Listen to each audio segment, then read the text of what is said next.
Hi, everybody. Welcome to Horse Race Bets. I am Ken Rudolph. Here we are trying to establish this little YouTube channel that we have put together. And the goal is to take advantage of my 20 plus years covering horse racing, working right there, side by side, with all the connections, right there in the middle of everything, getting all the inside information.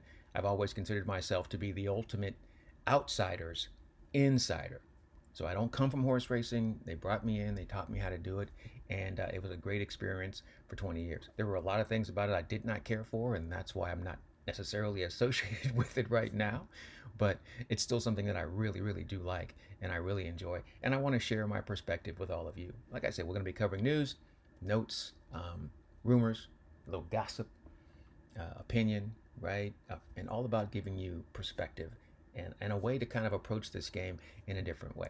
And also for the folks who are maybe experienced, it's also a place to hear someone say a lot of the things that you've been thinking, but that people don't say out loud. I have to admit, when I left my position at FanDuel almost 2 years ago, the first call I got was from a Hall of Fame trainer who said, "Hey, buddy, you don't say the quiet parts out loud. Everything you said, we absolutely know, but you're not supposed to say it." And I get that. I gather. It's all good. I'm fine where I am. They're fine where they are. But I still think there are a lot of things that we can understand better about what's happening with this great sport. And so let's get down to business today and kind of talk about what's coming up soon. All right, you know what's happening right now, right? You know what's going on. We are getting into the point where it's the most fun time of year. Kentucky Derby number 151 coming up in about 102 days at Churchill Downs. It is so exciting this time of year. Like everyone, I always say, everyone on the planet is going to bet on that first Saturday in May. And it's so much fun leading up to it because you really don't know what you're dealing with. You really don't know how the horses are going to perform. Now, we have experienced handicappers and people who've been tracking these horses and clockers, and they'll tell you they have a pretty strong opinion, and I believe them, and I respect it. The Kentucky Derby, is the only race where everyone's opinion matters. It doesn't really matter why you've chosen the horse. If you chose a horse and you are correct, and I know what that's like to be right, it's awesome. There's no better feeling, and you can kind of live off that for the rest of your life. Not necessarily the money, but you can live off the reputation. All right, so we've got the big Derby coming your way. As I've said before, certain connections, or maybe say trainers, they hold the cards, right? And for the last 3 years, it's been a real free for all, which made the Kentucky Derby really exciting. But for players like me, I couldn't really get centered, and I need certain connections to help me get centered. And one of the ways I do that is by finding horses to watch. And the first place I go is to trainers that I trust. And you guys know who I'm going to say. There's no other Kentucky Derby trainer on the planet that I trust more than Hall of Famer Bob Baffert. He's won the Kentucky Derby 6 times. In the last 3 years, he was under suspension, handed down by Churchill Downs, and he could not participate. He's back this year, and he is loaded, and he has horses to watch. One of the horses that I'm going to watch is his runner, Gaming. I just feel like Gaming is the kind of horse that has the right running style. There is going to be some speed in this race, and I'll get to that a little bit later on. But Gaming has that tracking style. And I really do like the way that horse has been able to sit just off of it. He hasn't necessarily been able to get to one of the front running horses that we'll talk about in a moment, but I believe that when he gets into the gate for the Kentucky Derby, if he makes it that far, he'll get whatever pressure he may need, and he may be in the right spot to take advantage. So I think Gaming is going to be a horse I'm going to continue to watch. And, you know, he's going to have a pretty big test coming up this weekend. It's the Grade 3 $1 million Southwest Stakes at Oaklawn Park, and Gaming is drawn into the race, and he's most likely going to be up to the inside. So that'll be a challenge to see how they can, negotiate that gate break and then get good position and not get shuffled too far back. Gaming does not want to be too far back. Now, of course, horses develop, every day, every week they get smarter and stronger and better, and he may at that point be able to be kind of a push button horse that sits off the pace, but not too far. Like California Chrome, just sitting right there, and you do whatever you want, and then I'm going to go right past you.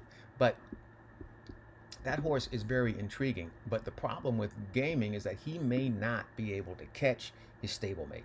Citizen Bull has already proven on multiple occasions that if he gets the lead, you can forget it. He's not coming back.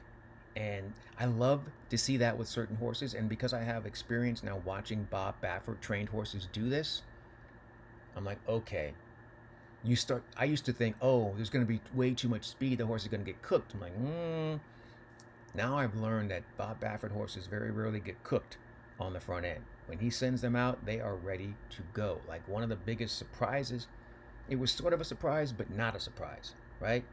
The late, great Kentucky Derby winner who unfortunately passed away and his death led to Bob Baffert being suspended is Medina Spirit. And we'd seen that horse running as a 2-year-old in California and as a lightly raced 3-year-old at the beginning of the year in California. And he had shown some serious gameness and heart on the front end. And he showed that he was a horse that if he got the lead, you were going to have a hard time passing him. And that's exactly what he did in winning the Kentucky Derby. And that, coupled with, going back through Bob Baffert's history, and even the time where I missed out on a golden opportunity in 2002. I was doing a show for Fox Sports, and Bob was my guest. And we're talking, and I go, Bob, do you even have a shot? Because he had just purchased a horse by the name of War Emblem. Remember that purchase? It was like a separate private purchase for like $1 million, and they bring that horse in, and he'd already had some big races, and he'd already shown that he had some speed. But we all just felt like, Bob's being desperate because he doesn't have a real runner in his barn in that year, so he's being desperate. And I still remember being on the air with Bob saying, Ken, trust me, my horse is going to win. He's too fast for them. They're not going to be able to catch him. And I was like, you're crazy. And then the rest is history. Victor Espinoza on board that horse. They popped out of the gate, and now, gone, 20-1. So that day I learned my lesson. Okay, if Bob Baffert has speed, it's usually for real. Doesn't guarantee they're going to win, but they're going to be in it. Like Bodemeister in the Preakness years ago, and like the horse was so fast, thought he was just going to keep on going. So I always trust these speed horses, and I know that Citizen Bull is going to be really, really tough, not only to catch, but to pass. But here's the beauty of the Kentucky Derby. It's 20 horses. I mean, it's absolute chaos. It's madness. So with that, you want a horse that can pick up the pieces, scoop it all up if they get too crazy out there. And from what I saw in the FanDuel Breeders' Cup Juvenile in November of 2024, where Citizen Bull was able to hold off gaming and got away from getaway car and turned for home and was way too tough, and the only horse really making up any ground was Hill Road. And I'm looking at this horse and I'm like, okay, that was a really, really nice turn of foot. That was a nice performance. Had a little bit of traffic, had to overcome, got out of there and got clear running and made that move. It's a horse with good pedigree. Quality Road on top. I think Lemon Drop Kid Mare on the bottom. So there's definitely stamina to go a distance on the bottom, and definitely speed and stamina on the top. So Hill Road to me is extremely interesting. He's like my Giacomo type play, where they just cook on the front end, and here comes the horse that loves to gobble up ground and close from off the pace. He's a European horse, but he has American pedigree. So it's going to be very interesting to see how this horse continues to acclimate to the dirt. But I'm going to be watching Gaming, who's going to be running January 25th at Oaklawn Park in the Grade 3 Southwest, worth $1 million. Going to be watching Citizen Bull. Whenever he comes back again, he probably will get I would suspect maybe one. Would he get two preps? I mean, I'm not the trainer. I'll have to check in with Bob, but I would suspect that horse gets maybe one more prep before he's ready to go and get into the gate. And then Hill Road will probably have two preps because he's got to continue to get acclimated to the dirt, and they have to see exactly what they have there. So I'll keep tracking those horses as we continue getting a little bit closer and closer to the big first Saturday in May. And so on the heels of that discussion about the Kentucky Derby, right? It's the first Saturday in May. It's the day that everyone on the planet pays attention to horse racing. But it also brings me to the question, like, who cares? Who cares about horse racing? Us. Like, seriously, horse racing would be, it'd be really smart and clever if they selected the Kendrick Lamar song, They Not Like Us, as kind of their slogan or their theme song, because there's no one on the planet that's like horse players. Completely unique, completely different. People do not understand why we like the sport. People do not understand why we come back every day. Even though we complain about crazy things that happen, whether it's cheating, right? Whether it's drugs, whether it's unfortunate accidents where horses end up getting injured, and even worse, if jockeys get hurt or jockeys are switching off of horses, trainers and jockeys are feuding, owners are getting involved as well. It's a lot that is happening. So who cares, right? The general public cares for maybe, a week? and it's fun, right? Everybody knows that. Now I know I love to play, but I know it's really, really hard to get people that were not already like introduced or influenced or indoctrinated into the world of horse racing. It's very, very difficult to get someone from the outside to come in and be like, oh yeah, this makes total sense to me and I want to be a part of it. And one of the problem is that things in horse racing have been declining for decades. So according to the study conducted by the Jockey Club, back in 1989, there were 74,000 live horse races being run in North America. By the time they got to 2022, there were 34,000 races being run in a year. That's a huge, huge drop off. And in that same study, they said from the year 2000 to the year 2022, track attendance declined or decreased or went down by 30%. That's crazy. Now you have to understand though, if that's a study done in 2022, that also incorporates the pandemic numbers where obviously tracks were shut down and there wasn't even any attendance, no on-track attendance for big Triple Crown races. So that obviously influences or affects the study. But even without those factors, you can see what's been happening with horse racing. And this is all in spite of all the efforts from TVG and FanDuel. So TVG, started back in 1999. Our goal was to try to get new fans involved in the sport. That's why they hired me. I didn't know anything about it. They brought me in. They're like, you're an engaging host. You can ask questions. You have energy. You can help us bring in new fans. That was my whole job. That's my whole job. My whole job. Bring them in, and then try to teach them like what we're doing and how to understand it, right? So we know that we've lost races, right? We've even lost horses. There was a recent report on CNBC about whether horse racing is ready for like a resurgence. And you heard from Hall of Fame connections like Bob Baffert and Todd Pletcher. And Todd Pletcher mentioned the fact that they have far fewer broodmares and horses to deal with. So you have a much smaller supply to deal with, which means obviously you have fewer races, but it should also mean that you get better quality. Hopefully. That's kind of the idea, right? But for a lot of people who are paying attention, it's not really working out that way. So now you get to the question, why? What's the problem? Why are people having a hard time getting into horse racing? My experience is a couple of things. Number one, horse racing is far too insular. They're only interested in what they think. They're only interested in what they're doing. And I think that has really hurt them. With the advent of TVG back in 1999 and 2000, it was a chance for horse racing to kind of embrace the concept of mainstream media and embrace the concept of marketing and promoting your sport. Now, here's the problem. I was hired to market and promote the sport.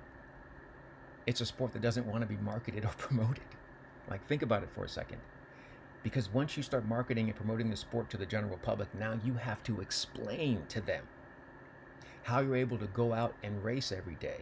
And like once, maybe a month, thank goodness, I don't even know if it happens that often.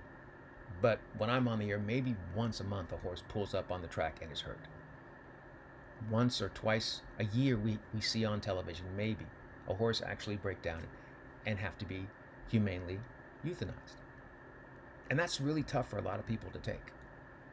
And it was tough for me on the air as well. It's tough for anybody to see, but it is a reality. But how do you explain to people that we acknowledge the horse, right?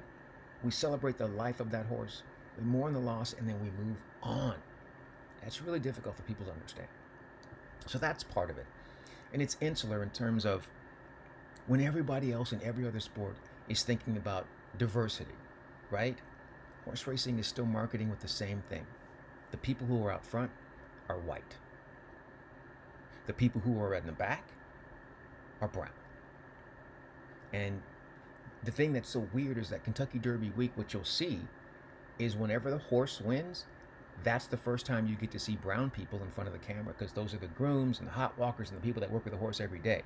So then horse racing and their marketing promotion will put those people up front to make you think that, hey, this is for everybody. This is everybody lives. And I'm like, kind of, yeah. But if you go to the track, you'll see that the patronage is completely diverse. Everyone is there. And so I've always wondered why horse racing doesn't do more to promote that. Everybody's here. and it's a lot of fun, but that's part of it.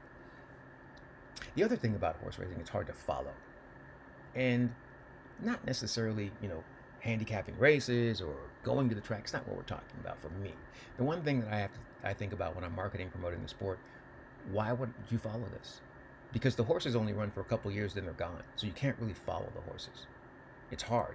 You fall in love with a champion, and that champion is retired off the stud because that's where the money is. Every once in a while, you're lucky enough to get a horse that runs long enough to capture national attention, right? Every once in a while, you get a Zenyatta that runs long enough to get that love, right? You get a horse like Curlin that runs long enough to get that love. Of course, if you go way, way back, right? You got John Henry and all these things. It's horses that kind of ran all the time. It was really great. Cigar ran a lot of races. Those were cool. California Chrome was probably the only horse in recent years where I'm like, this is a horse that ran long enough and went to so many different locations that horse and the connections gave the world plenty of time to get into him. But that's the problem. We don't have enough time to get into the horses. So what's the one constant thing you could possibly follow with horse racing? Jockeys.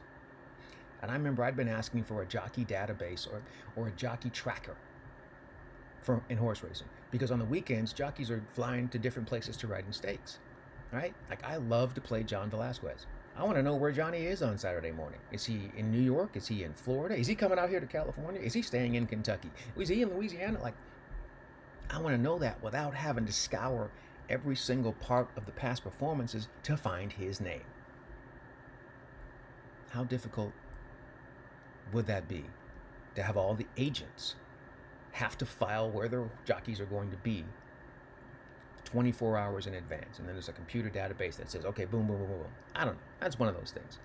But that's also kind of part of it. I don't think horse racing does enough outreach to kind of help people understand exactly what they're doing and why they're doing it.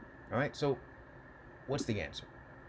Well, part of the answer could be similar to what they're doing in Maryland, especially at Laurel Park with the new Maryland Thoroughbred Horsemen's Association there.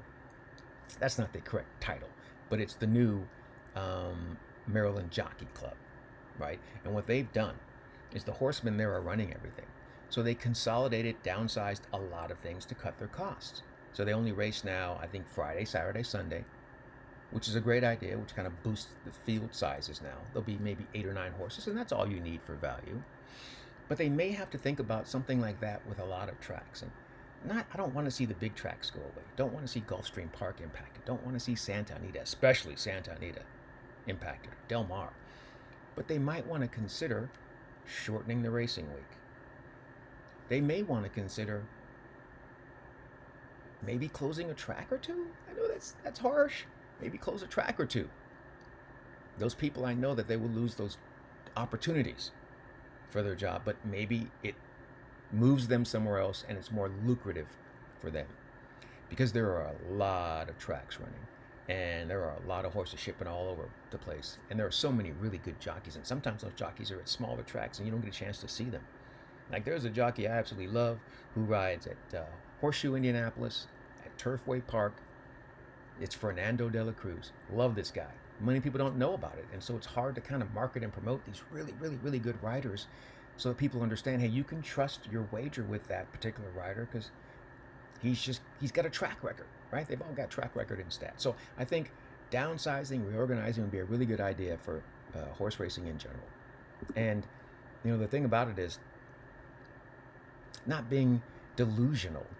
I have to say the reason why, or one of the reasons why I got in trouble there covering the sports, because I really got tired of people who work in the sport consistently ignoring the things that were happening in the sport, trying to promote the sport and market the sport by saying, I wonder what the track attendant is going to be, and I can't wait to do it. And like, mainstream people are not getting behind this, man.